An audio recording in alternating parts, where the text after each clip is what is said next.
It is me, Hero's Journey, once again with my weekly live stream on the same day, Wednesday.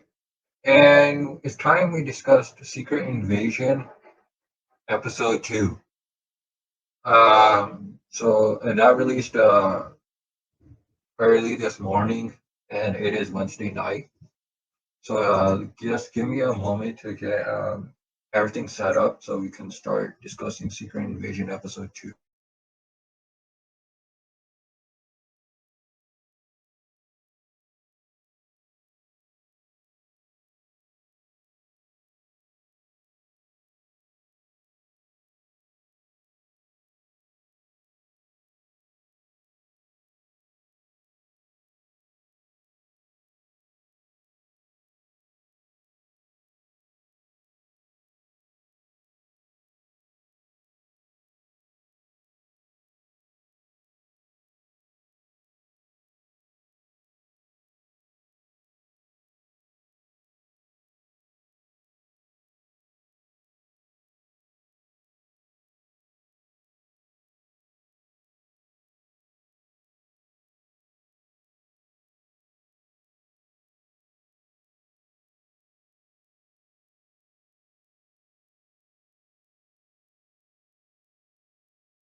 All right, so here we have the very first image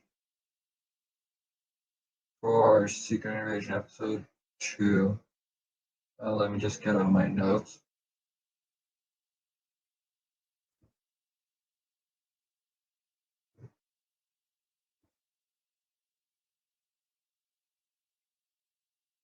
So then, beginning scene is essentially, I assume it's like a summary of what Nick Fury did in the Captain Marvel movie, or at least the scroll portion. So I assume that the reason that they put this was because they knew there were people that have not seen the Captain Marvel movie, or may not realize that it's connected. Which I honestly think that this should have been in episode 1, but I guess it's fine that they have in episode 2.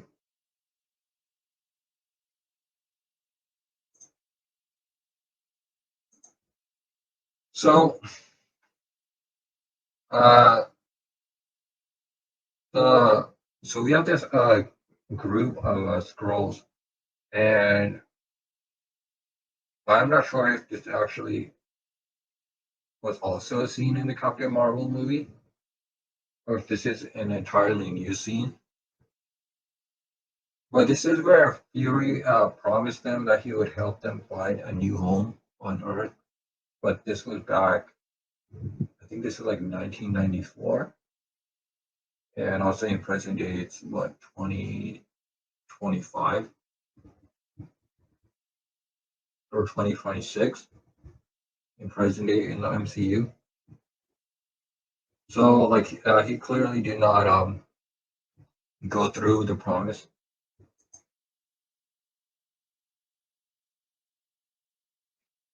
And then we get back to where the previous episode left off, where they killed off Maria Hill, And like we knew that the person that took Nick Fury away, like obviously we're like, oh, it's got to be Talos, right? And they try to trick us in this moment by it look being somebody else, and we're like, oh, what? Nick Fury is getting taken by some unknown person, and then like it shows that it's Talos. And I think hmm, I wonder how many people actually got like 100% tricked, and then were shocked when they realized that it's actually Talos. Not sure about that really. So here's another as a continuation of the controversial thing we had last week.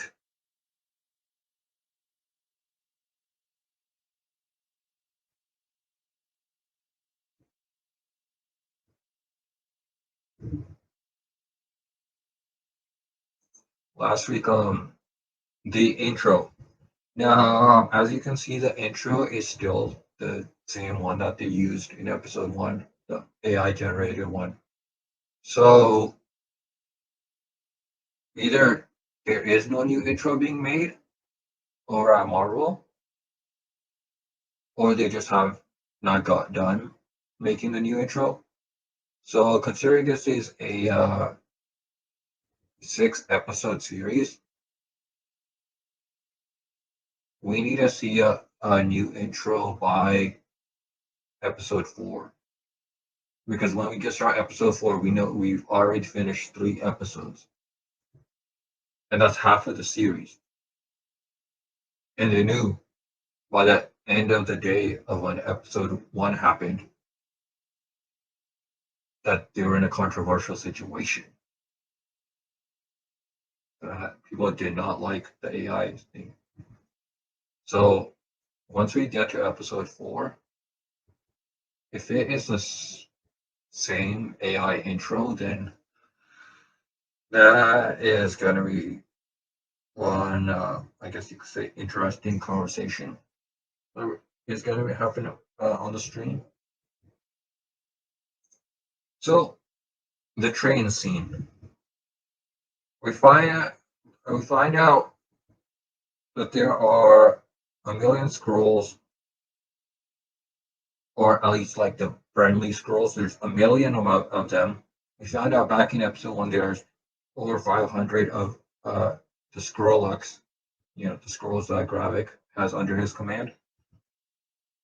And I don't know, I'm sure many actually noticed this, not sure how many did, but Nick Fury, he started out with like a story about his past, and then after that he flips into like serious business mode, so to speak, and starts asking the questions that he wants the answer to. And we've seen this back in Captain America: The Winter Soldier, when Steve Rogers and Nick Fury were in the elevator. He's like, "My granddad used to operate these." Yeah. So, but yeah, Nick Fury back in Captain America: The Winter Soldier. He, yeah, he had that train scene, right? Like he's like, "Oh, my granddad used to operate an elevator," and this was right before the big reveal of the 3 helicarriers. And in this scene, he talks about it was his mom, like his mom, and how they used to travel on the train before he starts asking the serious questions, which we had discussed, where he found out there are over a million scrolls on the planet. And now we move on to the next scene. Uh, I'm sure a lot of you already like could tell easily that like it's gotta be Maria Hill in the casket, and that is what ends up happening. So this like further confirms that Maria Hill did actually get killed off in the series. So we have that. We have the very next scene. I believe this is Maria Hill's mom, or one of Maria Hill's family members.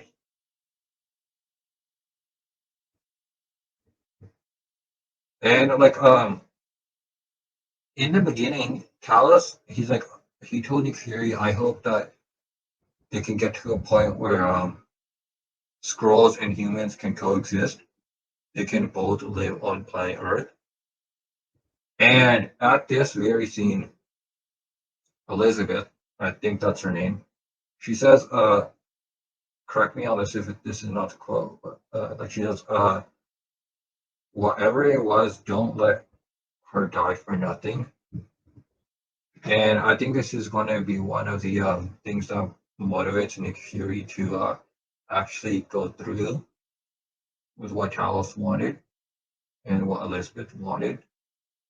Like some important change to happen so that Maria Hill did not die for nothing. Uh, we got like one of the very next scenes. At first, like this was actually a sneak peek that released yesterday, and it was for this episode. And I thought it was like we knew Talos was a scroll, but like I thought the other people were actually not scrolls as well, and it turns out that all of them were scrolls. So have uh, uh, we have what appears to be like they were like having a debate, and they wanted to make him like was it general? I think they wanted to make him general at the Skrulls, and one of the scrolls does not agree, and they're probably gonna end up killing off that scroll at some point.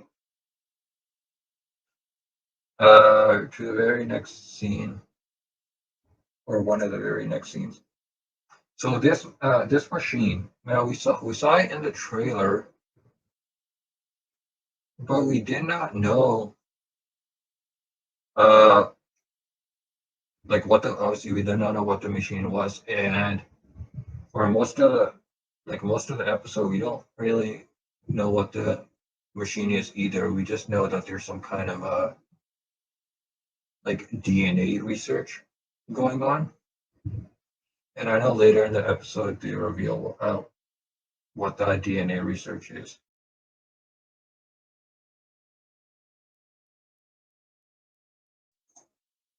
So we get this scene. It's like a government meeting type, where multiple like states or regions in the world get together, and it's very similar to, or not very similar, but kind of similar to the scene from Iron Man 2, where but they had like a lot more states and regions of the world at the Iron Man 2 scene, where they talked about Tony's technology getting into the wrong hands. And here it's Rhodey, and he's discussing Nick Fury. And he has a funny quote here. He mentions like the Slovakia lady, which you see in the blue, in the back, the light blue. He's mentioned something about like if she rolls her eyes one more time, he's gonna use use his suit to deal with the situation. He has some type of quote regarding that, and based on his quote, I feel like he was referring like he essentially referred to the suit War Machine used in Infinity War 004, because we saw that one do like a fly over the Outriders, drop napalms, fly off. So like I feel like he was referring to that suit, and we know back in beginning of Avengers Endgame that that suit didn't survive. So still the same scene, but Rhodey is essentially the right hand man to the president, and apparently the president decided to send Rhodey in to deal with this government meeting rather than go himself. And I guess he was like back in Iron Man 1, he was a colonel. Now later in the episode, Nick Fury calls Rhodey a colonel as well. So this colonel in the Air Force also has a government position where he's a right-hand man to the president, and somehow the president is able to send Nick Fury to deal with situations rather than himself. Like, does that happen in real life? Like in real life, can you actually send someone who is a colonel of the Air Force to do the job that a president is supposed to do? I think that's like a very it does not make sense in real life. And to get to the very next scene where Nick Fury calls Rhodey, and Nick Fury, uh, like he's like, oh, what is it? Like I forgot which country he mentioned, and Rhodey's like, no, it was Slovakia, and Nick Fury's like, mentions the very thing that Rhodey said in the image that I mentioned earlier about using the suit, and in case you did not notice, that actually implies and Nick Fury was actually hearing that entire conversation. The Nick Fury was either in the building or outside the building, and he was using some kind of shield technology or sword technology to listen in on the conversation. Now we get a restaurant scene, and while I was watching this, I did not have like I didn't really have like any thoughts on this scene, like aside from that this is like the biggest conversation that actually this is the first like face-to-face conversation Rhodey has had with Nick Fury. I think it might be like other than that, I did not have any other thoughts. So let me know in the comment section down below what you thought of this scene.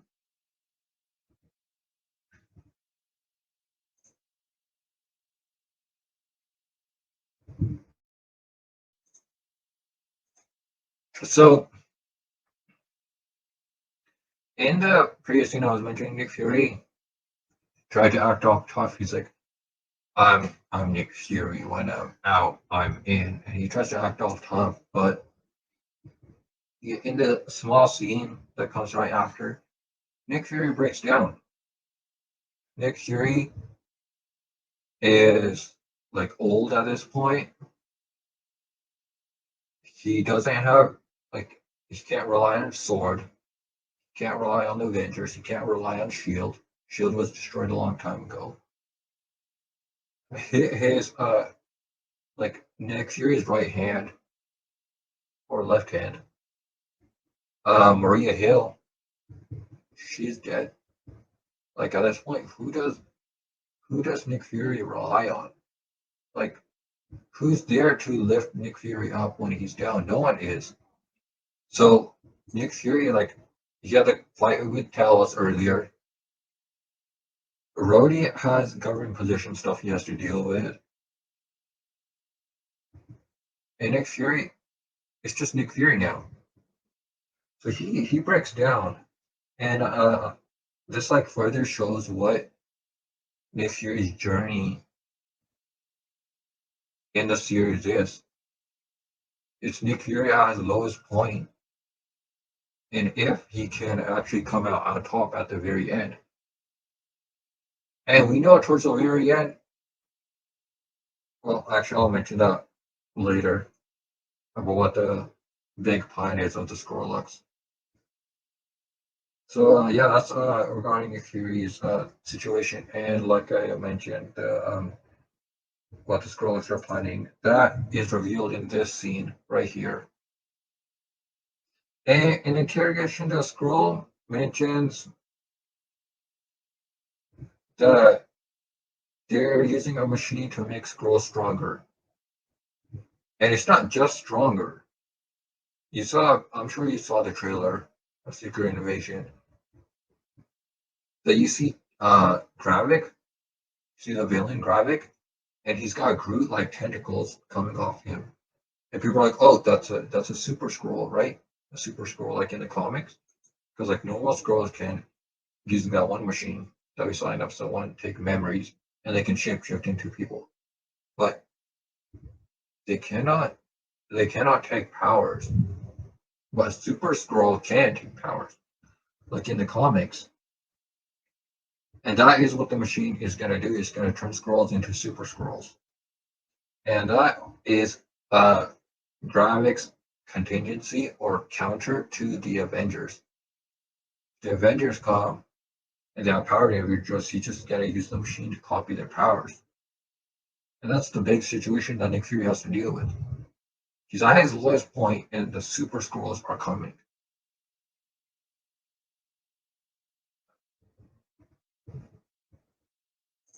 Speaking of super scrolls power stealing. So you see right here, I don't know if you can actually see my mouse. It says Groot. Now this was obviously during the events of Infinity War. And here you see Frostbeast. Now, Frostbeast, I believe this was back during Thor the Dark World, and Obsidian is during the events of Infinity War. There's a Obsidian's hand. Now, Obsidian, he's got super strength, but he can't be hurted by bladed weapons because we saw Drax try to knife him in the back during Avengers Endgame. Unless Drax had like alien type daggers or like basic dagger. Like if Drax had alien type daggers, then I guess Obsidian can't beat up by normal bladed weapons. But if those were basic daggers that Drax used, then Obsidian, despite the super strength, can't be hurt by weapons. So the scroll wants to enhance his strength using Obsidian. I mentioned the previous stream last week. The scrolls aren't that strong compared to humans. They're stronger, but not that strong. And Gravik wants to increase his strength. The Frost Beast ice powers grew tentacles, which you saw in the trailer. And who knows? Who knows what other aliens or abilities the Skrullox are going to have now, or to be more likely, maybe just Gravik. And let's go to the one of the next things. So in this scene, it's like a meat store. So you hear the sound that you hear is like sounds like silenced firearms that hit the person who works at the store. But here's the thing, and once again, I don't know if you can see my mouse, a mouse cursor. You see no suppressor there, and you see no suppressor there. So, and we know that it was him who fired the shot. So, how is there a silenced or suppressed one of those? How is there a silenced shot when they don't even have those attachments? So that is a small nitpick that I had. Not sure if you noticed it.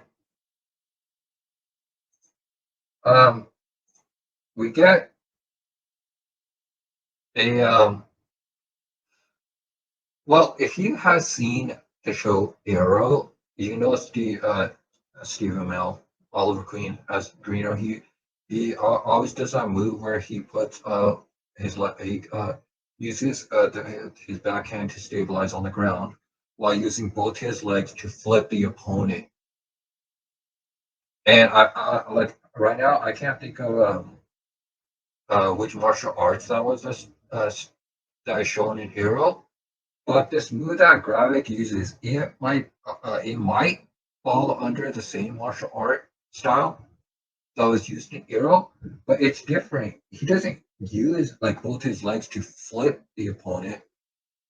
Like he grabbed the opponent by the neck, um, He's got obviously the rifle in the other hand and using one leg to stabilize. And he bends his leg, he puts it on the guy's back or like what above the rear, and he pushes himself like backward in an attempt to flip the person over. And yeah, I don't know what move that is, but I like maybe it's a new one, maybe it's one that is known to someone in the comments. Well, I thought that was an interesting move to use. Uh, Essentially like the same scene. These devices here. I'm not sure what those devices are that they used to break down the door, but we move on to the very next scene, and we meet a squirrel that is Nick Fury's wife. I don't remember if there was mention of Nick Fury having a wife in episode one. Let me see. Quickly scrolling through my notes. I don't think I mentioned it last night. But yeah, Nick Fury has a wife, and I guess she is like she's gonna be like his reasoning, and she is gonna be like Nick Fury. She's gonna be what like just Nick Fury's motivation to where it needs to.